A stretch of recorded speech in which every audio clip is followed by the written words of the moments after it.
А продолжуваме со добро утро секое утро и мојата колешка Сузе го пречека и нашиот втор гостин во студиото и јас ќе му кажам добре дојде на Благојче Наумовски бане, ликовен уметник, каде што ќе зборуваме за урбаните трансформации и вашата изложба. Меѓутоа јас Сузе имав можност да погледнам од она што беше намеса во нашиот ходник каде што се седиме и си пиеме кафе и имав можност да погледна. Арно, ама многу време ќе ми е потребно за да прочитам за вашата биографија.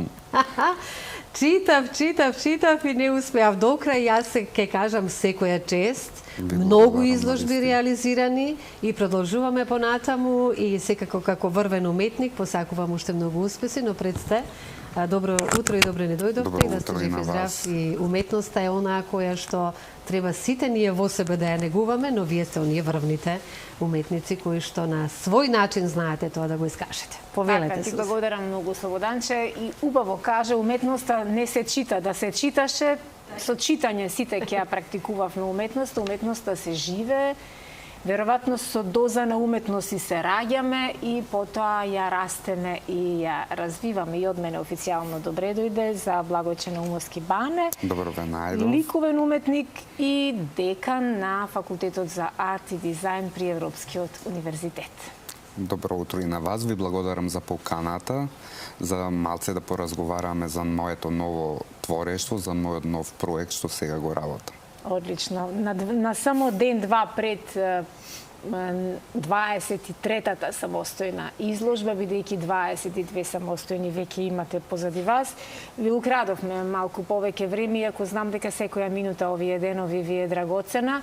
Поставувате изложба со многу дела, 54 дела вкупно на изложбата, а покрај тоа и крај на мај месец, кога и со студентите имате многу ангажмани. Да, и со нив имаме годишна изложба која ќе биде на 2 јуни во лабораториум, тоа е во Европскиот универзитет, така да и со нив се спремаме, постојано работиме. Сега е моментално подготвителна недела на Факултетот за арт и дизајн, каде што бираме, сумираме се што се сработило во првиот и вториот семестар, за да се представат во најдобро светло. Колку убаво.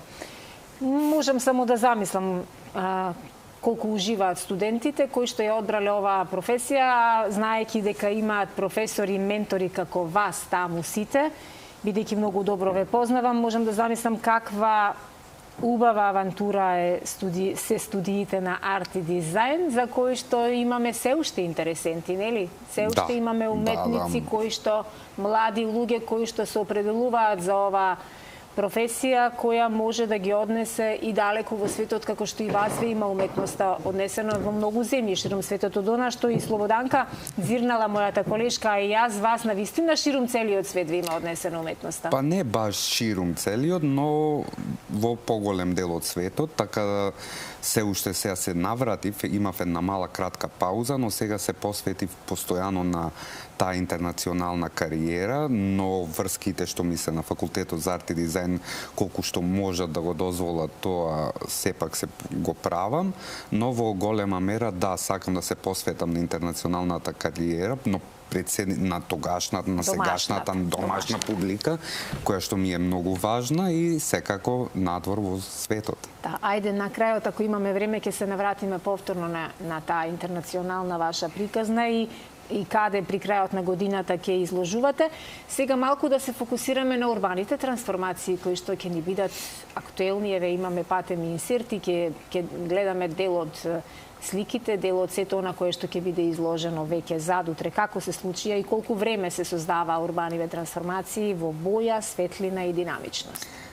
Урбаните трансформации настануваат напоредно, значи после пандемијата јас настапив со еден нов проект што се викаше Пукнатини трансформации, бидејќи бевме затворени, тоа беше еден период чуден период, да кажам, во човештвото, баш во кога ти е ограничена слободата, кога бевме ограничени, кога идев за на работа или кога ќе прошетав, ги разгледував тие пукнатини наоколу што се наоѓа и барав нешто убаво да прикажам во тоа.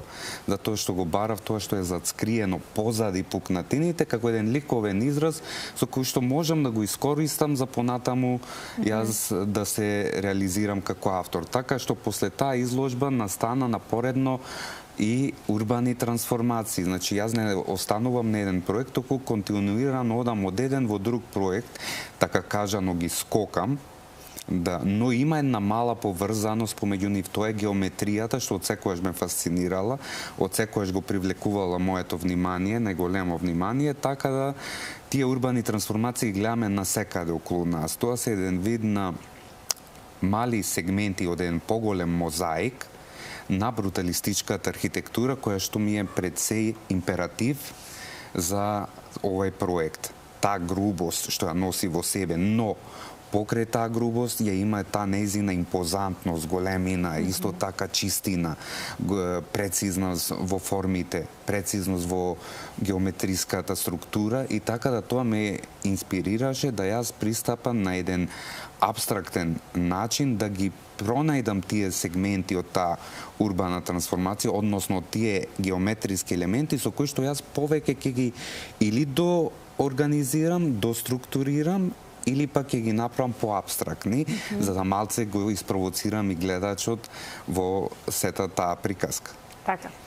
Колку е едноставно или пак сложено да се направи една таа симбиоза помеѓу материјалното и абстрактното? Тоа е баш што е уметноста, всушност. Да се направи една симбиоза помеѓу абстрактното и објектното тоа е голема умешност да се постигне, бидејќи абстракцијата сама по себе е емоција. Но објектното, кога го имате еден чист објект, односно и форма, вие таа да ја доабстракирате, да направите нешто што можело да на некој асоцијативен начин да биде или ова, или она, со тоа постигнувате еден фин уметнички творечки резултат со кој што навистина понатаму може да ја натера публиката да размислува што се тие урбани трансформации, зошто баш на тој начин тие се прикажани, со што го воведувам рецепиентот да се запрашува и да бара всушност многу одговори на своите прашања. Една асоцијативна геометриска абстракција преку која тој самиот од себе ќе си даде свој заклучок дали ние во овој општество каде што навистина секојдневно се случуваат урбани трансформации, за жал негативни, бидејќи Скопје како град е направен да биде на друг еден урбанистички план, не на овој што сега се наоѓа, така да јас ја барам таа убавина, но пак како што кажав, се држам до начелата на минимализмот, до начелата на брутализмот како правец во архитектурата, таа строгост и му давам една ликовна, сликовита форма. Одлично. Јас верувам дека на студентите многу им е интересно да им ги раскажувате овие нешта и да ги поттикнувате, да ги насочувате да размислуваат на сличен еден ваков начин. Пред малку на почетокот многу убаво кажавте дека уште во периодот на пандемијата сте ја почувствувале потребата да видите подалеку од пукнатините, подалеку од она што го гледа окото на обичниот човек. Велам обичниот, бидејќи уметниците од секогаш сум ги доживувала не исти како обичните луѓе, затоа што окото на уметникот може да види многу подалеку од обичното око на луѓето кои што го немаат во себе она уметничкото. Ве доживувале ли некогаш како чудни поради тоа што како можете да видите како несфатени? Да. Јас па за некоја волја на вистината сум од уметниците што сака да биде сватен. Значи да не бидам од таа чудна категорија на луѓе, така што се бавам со одредени општествени проблематики во кои што го прикажувам моето творештво, започнувајќи од да кажам, абстрактен експресионизам, преку тоа одење на фигуративност, па преминување на асоцијативна абстракција, за се да стигнам до спојување на наука со уметност. Односно, еден период истражував квантна физика, односно, долго време во моето творештво тоа беше, така што воведов еден инсталацијски проекти различни, каде што ја истражувам енергијата на што не обкружува околу нас и сето тоа водеше постепено кон таа чиста форма геометријата. Значи, уште од самите почетоци, така што геометријата како еден ликовен елемент би ја користели понатаму, но во различни тематики. Така. Ќе прочитам само еден дел од ова убав текст, рецензија на професор доктор Гордана Вренцовска, со која сте многу блиски соработници, колеги, знам дека во многу нешта се надополнувате. Вели вака, најновиот творечки циклус на ликовниот уметник Благојче Наумовски Бане, со наслов Урбани трансформации, е продолжување на неговото трагање по визуелните сензации во урбаните простори, кои го обседнуваат авторот со своите динамички композиции, геометризмот и игрите помеѓу материјалноста и апстрактното. Како што и тој самиот вели, овој проект се фокусира на деконструкција на елементи од урбаните структури, каде се издвојуваат и интерпретираат геометриски форми и волумените што го дефинираат брутализмот. Верувам дека во светот на уметноста има луѓе кои постојано ви поставуваат прашања поврзани со овие геометриски форми, со тој брутализам и со цело она кое што апстрактното треба да го смести во некаква форма, во некаква геометрија, што мене, да речеме, од моја гледна точка ми изгледа прилично сложено. Колку време се изработува едно вакво дело? Па започнав пред една година, тоест да константно да работам на овој проект, започнав баш минатата година, зимскиот распуст кој го имавме, баш со еден мој студент, сликавне во ателието, како баш во тој распуст и постојано се надоградуваш. Од една приказка одеше во друга приказка и ми стана доста интересно да истражувам подлабоко и подлабоко, но пред ова па би кажал веднаш после изложбата Пукнатини трансформации започнав со истражување за проект Урбани трансформации, бидејќи Скопје или градовите во Македонија, на Балканот поготово, лежиме на доста одлична, фасцинантна бруталистичка архитектура, такви импозантни дела како што е поштата, студентскиот дом, па и разни други архитектонски зданија, така да тие доста ме фасцинира да трагам во нив, да пронајдам нешто што е поабстрактно во таа грубост што ја носи самиот по себе, како грубост, кога кажувам грубост, мислам на материјалот, на бетонот, на таа цврстина. А иначе тоа се чисти и доста одлично исконструирани елементи. Со тоа што ми дава инспирација, но и провокација и кон мене, но и кон гледачот да се пронајде нешто подлабоко во тоа, да се смести, како што кажавте вие, во една абстрактна, еден сегмент, да кажам, од целиот тој мозаик, едно мало камче, а ако го гледаме како опширна, голема слика, тоа е навистина нешто поимпозантно од нас самите. Одлично. Зашто најмногу се определуваат студентите на вашиот факултет и колку одсеци имаат можност да бираат кога се одлучуваат да дојдат кај вас? На факултетот за арт и дизајн при Европскиот универзитет имаме 3 модули, тоа е графички дизајн, моден дизајн и дизајн на интериер. Во последниве години можам да кажам дека најмногу се определуваат за графичкиот дизајн, но гледам дека веќе изминатава година и дизајн на интериер ја добива таа заслужено место на нашиот факултет, со одличен кадар се разбира, каде што студентите навистина се доста заинтересирани, бидејќи ако земеме во предвид интериер дизајн, како и графички дизајн, ги става моден дизајн настрана, како исто така доста баран на пазарот, се во голема експанзија. И веројатно и можноста да напредуваат и да најдат да работат од работно дома, ако секако се дури имаме студенти кои што од втора година ги праќаме на пракса и од втора година започнуваат да се вработуваат, но и од самата прва година доаѓаат веќе како фриленсери, значи тоа веќе во пракса во целиот свет студентите знаат што е добро, знаат што сакаат новите генерации, што е многу битно. Имаме доста талентирани генерации, што навистина на секој професор, на секој асистент му дава стимул за да работи понатаму, да го сака она што го работи, бејќи кога имате такви млади луѓе обкружени, ние плюс учиме взаемно, и тие од мене, и јас од нив, така да се надополнуваме константно. Одлично. Го споменавте на работењето од дома, кое ни стана некое ново нормално по постпандемискиот период, Да. но вашата професија па и дозволува таков начин на функционирање, затоа што ми се чини дека и не е пресудно директното присуство, физичкото присуство на студентот. Присутно е на факултетот за арт и дизајн, ни е потребно физичко присуство, се извинувам, од причина што кај нас 70% е практична работа, за разлика од другите факултети. 70-80% би рекол, другото е теоретска.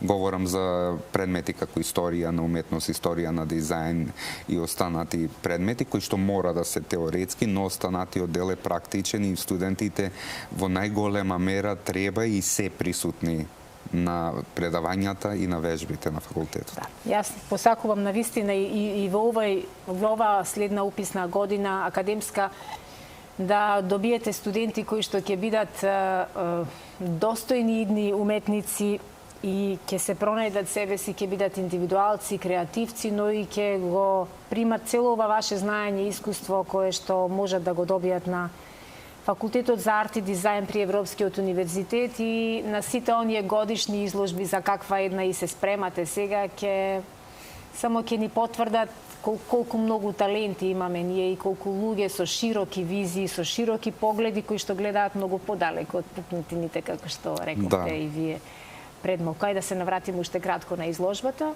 да ги поканиме сите гледачи, сите оние љубители на уметноста и оние кои што сакаат да го искористат овој мај кој е чуден мај, ладен мај, ама колку и да е ладен, нас не може да не исплаши дотолку да не можеме да се дотераме и да си отидеме на една многу убава изложба и да си сретнеме таму луѓе од уметничкиот свет, малку и да поразговараме, се разбира, и да ги смениме мислите. Тоа е поентата, нели? Така е, ги поканувам сите кои што сакаат уметност, кои што сакаат да видат нешто ново, нешто убаво, да дојдат во четврток во 19 часот во културно-информативниот центар Империјал 1, да ја посетат изложбата Урбани трансформации, со кое што ќе навлезат во еден поинаков свет, поинаква представа на она што гледаме денес, обкружени од тие архитектонски зданија, со кои што јас, како што и самата прочитав, не ги деконструирам и ги правам малце по различни од тоа што се, но всушност ако убаво се навлезе во целата таа структура и текстура на самите архитектонски делови, што ми се како еден тип на инспирација, ќе видите дека ја всушност само ги позајмувам нив, со што ја дозголемувам нивната убавина. Така, одлично, многу интересно, ама сигурна сум дека и ќе им подобјасните нешто на сите оние кои што ќе сакаат да дознаат што се крие позади сите овие линии.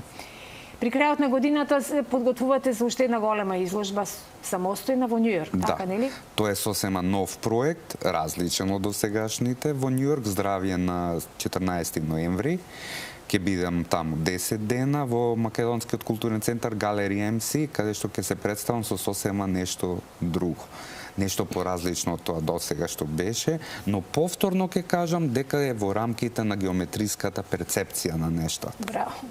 Бане, колку се комплицирани или лесно изводливи или подвижни овие сите нешта, сите сегменти околу поставувањето, знам дека не е така едноставно и во земјава и во градов да се постави изложба, камоли некаде далеку од Ако имате добар тим, луѓе со кои што соработувате, колеги, тоа е навистина лесно. Јас и сум благословен што имам добри колеги кои што се почитуваме, соработуваме еден со друг, си помагаме еден на друг, така што да, може да биде комплицирано, да некогаш можете да бидете one man show, што викаат, но некога во поголемиот дел е со голема поддршка и од семејството, што сум премногу благодарен, но и од моите колеги, па и студенти кои што се тука секогаш и да помогнат, и да научат. Да научат.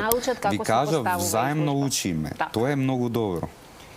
Тоа е одлично. Тимската работа прави чуда. Јас многу ви благодарам што ова утро. Ви благодарам на поканата многу. Дојдовте, ја најавивме изложбата, кажавме нешто што можеби многумина него имаат никогаш забележано за таа совршена геометрија во абстрактното, но многу повеќе ќе дознаете доколку ја посетите. Една недела сигурно ќе биде 10 дена сигурно ќе биде, но може и повеќе. Така, одлично. Многу среќа, многу успех. Ако нешто не ме спречи, ќе дојдам и јас на отварањето. Ве очекувам.